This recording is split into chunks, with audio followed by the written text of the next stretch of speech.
नमस्कार विद्यार्थी मित्रांनो, आपण आपला फिजिक्स 2चा नेक्स्ट चॅप्टर सुरू करतो आहे, ज्याचं नाव आहे मॅग्नेटिक मटेरियल्स. आता ह्या चॅप्टरमध्ये काय शिकणार आहे आपण, तर जसं आपण मागच्या वर्षी शिकलो, एक बार मॅग्नेट किंवा त्याचे वेगवेगळे पॅरामीटर्स बघितले, त्याची मॅग्नेटिक लेंथ किंवा जॉमेट्रिक लेंथ असेल, नंतर magnetic field intensity at its equator, नंतर पोल, असं वेगवेगळ्या पॉईंट्सवर मॅग्नेटिक फील्ड इंटेन्सिटी बघितली होती.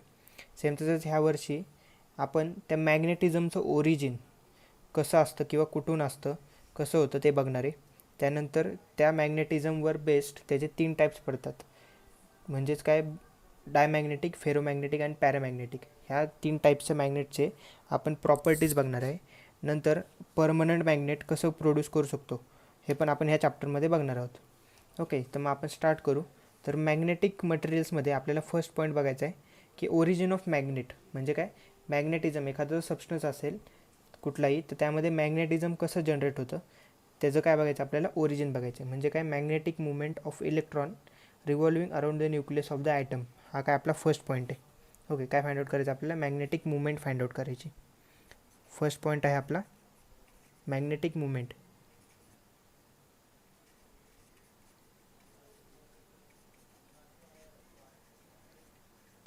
आता ही जी मॅग्नेटिक मुवमेंट आहे ती कोणामुळे असणार आहे, तर हे काय असणार आहे आपल्याला, लेट कन्सिडर करू, आपण ॲटमिक लेवलला कन्सिडर करू. एक ॲटम कन्सिडर करू की ज्याच्यामध्ये काय असते, न्यूक्लियस असते. ओके, काय असते, पॉझिटिव्हली चार्ज न्यूक्लियस असते. त्या न्यूक्लियसच्या अराउंड ऑर्बिटमध्ये काय असतात, इलेक्ट्रॉन्स मूव्ह होत असतात. आता लेट कन्सिडर करू, आपले एक ऑर्बिट कन्सिडर करू. ओके, की जिची रेडियस किती असेल, रेडियस कन्सिडर करू आर, ही त्या ऑर्बिटची रेडियस आहे. आणि त्याच्यामध्ये कुठला तरी एक इलेक्ट्रॉन काय होतं, मूव्ह होतो आहे. ओके, लेट कन्सिडर करू, हा इलेक्ट्रॉन, निगेटिव्हली चार्ज इलेक्ट्रॉन काय होतं, मूव्ह होतो आहे पॉझिटिव्हली चार्ज न्यूक्लियसच्या अराउंड. आता जेव्हा हा इलेक्ट्रॉन ह्या ऑर्बिटमध्ये मूव्ह होईल, ओके, काय होते, मोशन ऑफ इलेक्ट्रॉन होते. लेट कन्सिडर करू, ही काय त्याची डायरेक्शन असेल.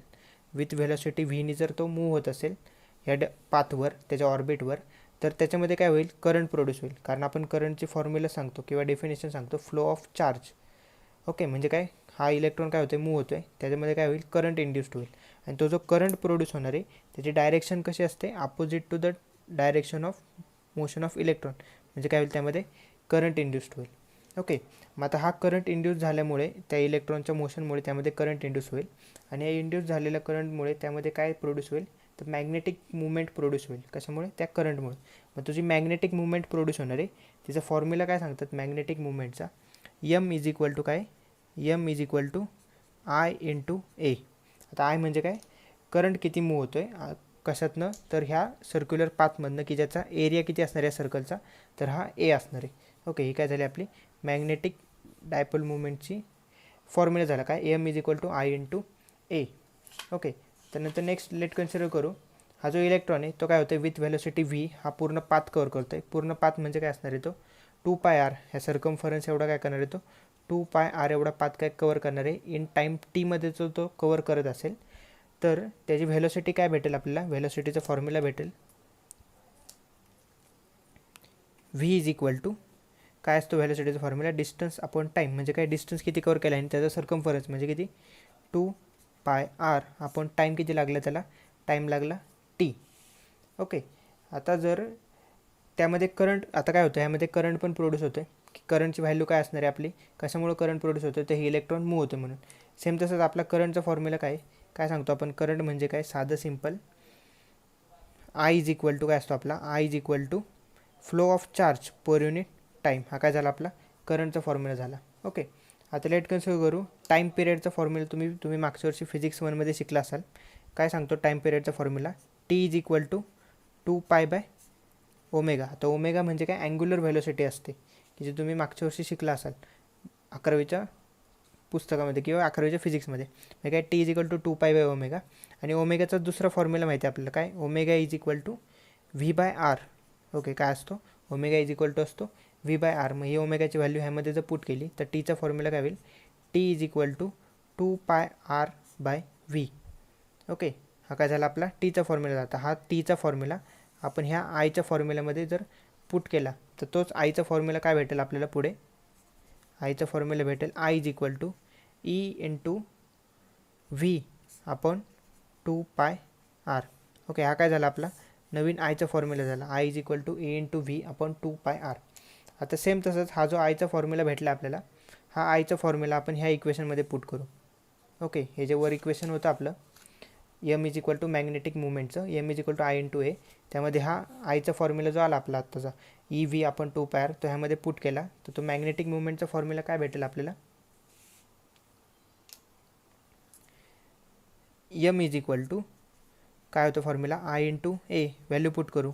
आयची व्हॅल्यू काय आहे E V upon 2πr into A म्हणजे काय त्या सर्कलचा एरिया, म्हणजे काय ज्या पाथमध्ये तो आपला इलेक्ट्रॉन मूव्ह होतो आहे त्याचा एरिया काय असणार आहे, सर्कलचा एरिया πr स्क्वेअर. मग त्याची व्हॅल्यू इथे पुट करू, काय होईल इंटू πr².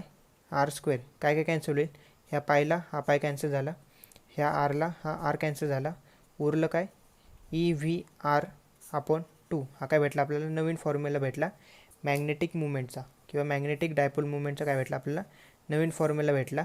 कशासाठी तर इलेक्ट्रॉन रिव्हॉल्व होतो आहे ऑर्बिटमध्ये, म्हणजे काय एम ओ म्हणजे काय ऑर्बिटल मॅग्नेटिक मुवमेंट भेटले आपल्याला ई व्ही आर अपॉन 2. आता नेक्स्ट हे जे इक्वेशन भेटले लेट कन्सिडर करू, हे इक्वेशन नंबर 1. आता हे इक्वेशन नंबर 1ला 1च्या राईट हँड साईडला काय करू आपण मास ऑफ इलेक्ट्रॉन म्हणजेच काय एम ईनी काय करू डिवाइड आणि मल्टिप्लाय करू. ओके, त्या इक्वेशनला जर आपण डिवाइड आणि मल्टिप्लाय केलं मास ऑफ इलेक्ट्रॉननी तर काय फॉर्म्युला तयार होईल आपला, काय होता आपला ओरिजिनल फॉर्म्युला होता M is equal to 1/2 E V R. ह्याला काय साधं सिंपल आपण मास ऑफ इलेक्ट्रॉननी मल्टिप्लाय आणि डिवाइड करू, म्हणजे काय होईल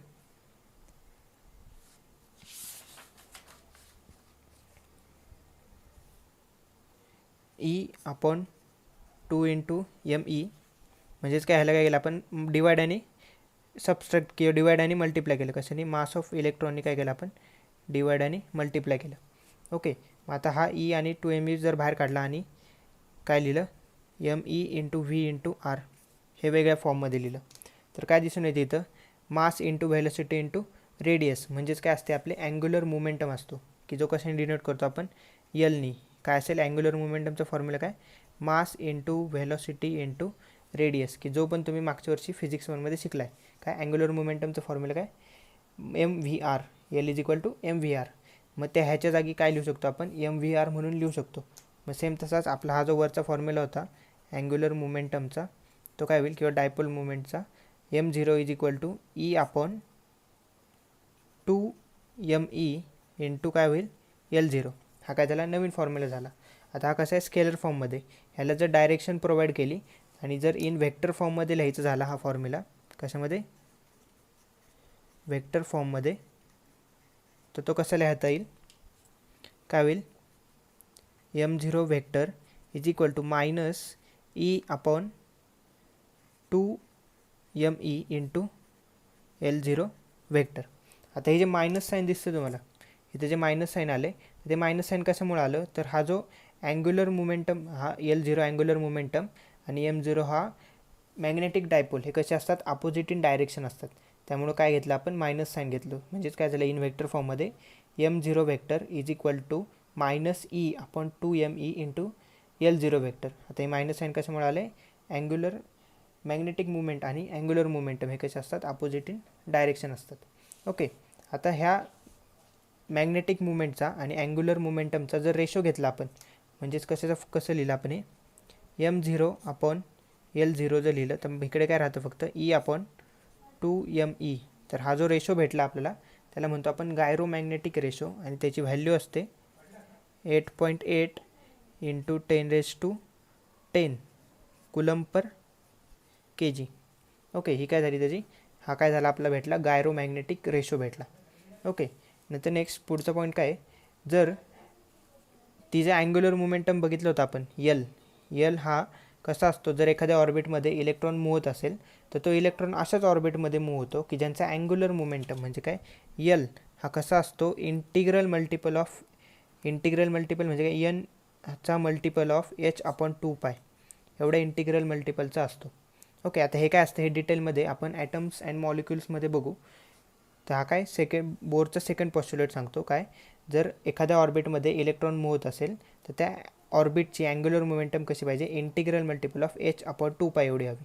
मग हा जर एलचा फॉर्म्युला ह्या वरच्या इक्वेशनमध्ये जर पुट केला तर ते इक्वेशन काय होईल, म्हणजेच काय पुट करायला लागेल आपल्याला ह्याच्या जागी, तर हा मॅग्नेटिक मुवमेंटचा फॉर्म्युला काय होईल आपला, m0 is equal to ENH upon 4 me होईल. ओके, म्हणजे काय L0च्या जागी फक्त आपण काय पुट केलं, NH आपण 2 पुट केलं, तर काय झालं E into N into H. Okay, आणि खाली काय होता 2 इंटू 2, हा 2 काय झाला 4 झाला, पाय ॲज इट इज आणि हा me as it is. Okay, आता ह्याला हे जर इक्वेशन भेटलं किंवा हा जो रेशो भेटला आहे त्यालाच काय म्हणतो आपण, बोर मॅग्नेटन्स म्हणतो, आणि ह्याची व्हॅल्यू असते 9.27 into 10⁻⁻24 ampere per metre square.